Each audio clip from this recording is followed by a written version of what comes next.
আসসালামু আলাইকুম। আশা করি সবাই ভালো আছেন। আমিও আছি, আলহামদুলিল্লাহ ভালো আছি। এটা হচ্ছে আমার পোলট্রির শেড। আমি কথা বলছি এই কারণে সবাই চুপচাপ হয়ে আছে, তা নাহলে এত চুপ থাকে না। এটা হচ্ছে মাচা, নিচের লিটার আছে আর কি, এই যে শুকনা পরিবর্তন করা হয়েছে। যাক, যেটার জন্য আজকে ভিডিওতে আসা সেটা হচ্ছে এই যে গরম পড়তেছে, বৃষ্টির এখন আষাঢ় মাস, শ্রাবণ মাস, তারপর আমাদের এখানে বৃষ্টিপাত খুবই কম, গরম পড়তেছে, তার ভিতরে আবার লোডশেডিং। যাই হোক, মুরগি আজকে হচ্ছে 24 দিন বয়স, আলহামদুলিল্লাহ ভালো আছে। আপনারা দেখতে পাচ্ছেন মুরগি ভালো আছে।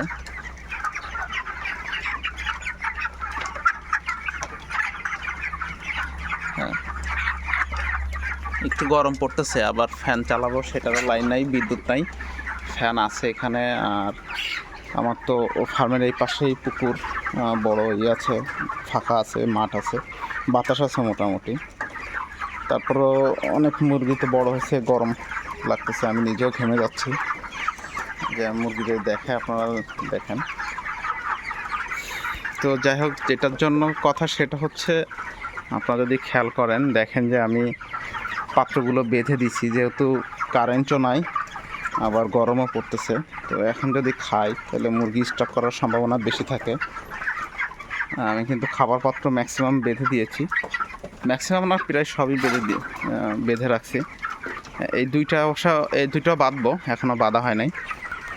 আর পানি বানাইতে হবে, যার কারণে পানির পাত্রটা নাই, আমি বের করে আসছি। পানি বানাইতে হবে, যেহেতু দুপুর হয়ে গেছে। এখন যদি ঠান্ডা পানি দিই তাহলে ভালো হবে। এই কারণে একটা রুটিন অনুযায়ী, নিয়ম অনুযায়ী পানি দিই, যাতে 12টা 12:30টার ভিতরে পানিটা শেষ হয়ে যায়। তাহলে ঠান্ডা পানি আসলে মুরগি একটু খেতে পারবে। আর তা নাহলে পানি গরম হইলে গরমের তাপ আর পানির তাপ দুইটা মিলে স্টক করার সম্ভাবনা বেশি থাকে। পায়খানা পানির মতন হয়, সেক্ষেত্রে বড় অসুখ হওয়ার সম্ভাবনা থাকে, যার কারণে আর কি বেঁধে দেওয়া।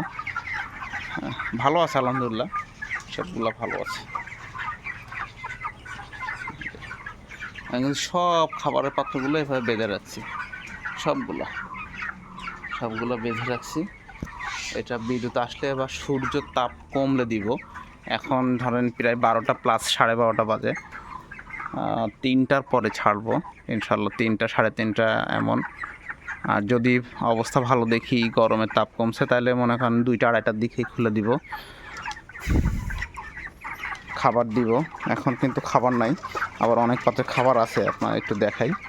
যে এটা কিন্তু খাবার একটু আছে, আমি সকালে পরিমাণ মতন দিই, যাতে আর কি দুপুরে আবার নতুন করে দেওয়া লাগে। কারণ খাবার যদি আবার বাসি হয়ে যায়, সেক্ষেত্রেও মুরগির আম পড়ার সম্ভাবনা বেশি থাকে। এই জন্য চেষ্টা করতে হবে যে পরিষ্কার পরিপাটি একবার করে যেন খাবার থাকে, করতে পারে, শেষ হয়, এই আর কি। এই যে আমার পানির ড্রামগুলো বাইরে রাখছি, কারেন্ট আসলেই হচ্ছে বানাবো। এটা হচ্ছে মুরগি হালকা তাড়ানোর জন্য এটা বানাইছি, আমি নিজেই বানাইছি। হ্যাঁ, কিছু করা লাগে না, এটা নিয়ে দৌড়ালেই কিন্তু মুরগি দৌড়ে যায়। আর গরমে একটু মুরগি যদি না উঠানো হয়, বাতাস লাগবে না, স্টক করবে, মুরগি দৌড়বে, পাশ সমস্যা থাকবে না। যাক, আপনারাও এমন করতে পারেন। যদি এর থেকে ভালো কোনো পরামর্শ থাকে অবশ্যই দিবেন, যেটা ভালো হয়। অনেক খামারি ভাইরা আছে যারা বুঝে, আরও ভালো বুঝবে, কোনো সঠিক পরামর্শ থাকতে পারে বা বিপরীত কোনো পরামর্শ থাকতে পারে, তারা সেটা দিবেন। একজন আরেকজনের সহযোগিতা করলেই তো সবাই ভালো থাকবে ইনশাল্লাহ। যাক, আজকে এই, সবাই ভালো থাকবেন, আল্লাহ হাফেজ। হ্যাঁ, আমি আর একটু দেখাই আপনাদের। এই যে এখানে বাতাস আছে পর্যাপ্ত, পর্যাপ্ত বাতাস আছে। তারপর আমি ডাবল স্ট্যান্ডার্ড ফ্যান 2টা 3টা চালাই। এখন অবশ্য একটাই নিয়ে আসছি, যেহেতু মুরগি ছোটো ছিল, আর বৃষ্টি মাঝে মাঝে বৃষ্টি হয়, আকাশ মেঘ থাকে। আজকে অবশ্য অনেক টাটকা রোদ পড়তেছে, সামান্য বৃষ্টি হয়েছে, মাটিও ভিজে নাই, তবে গরম খুব, প্রচুর গরম পড়তেছে। এই যে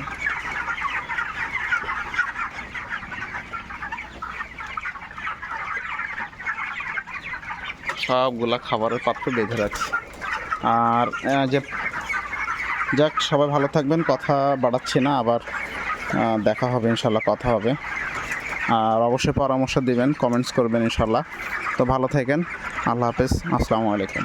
সবাই সুস্বাস্থ্য কামনা করি।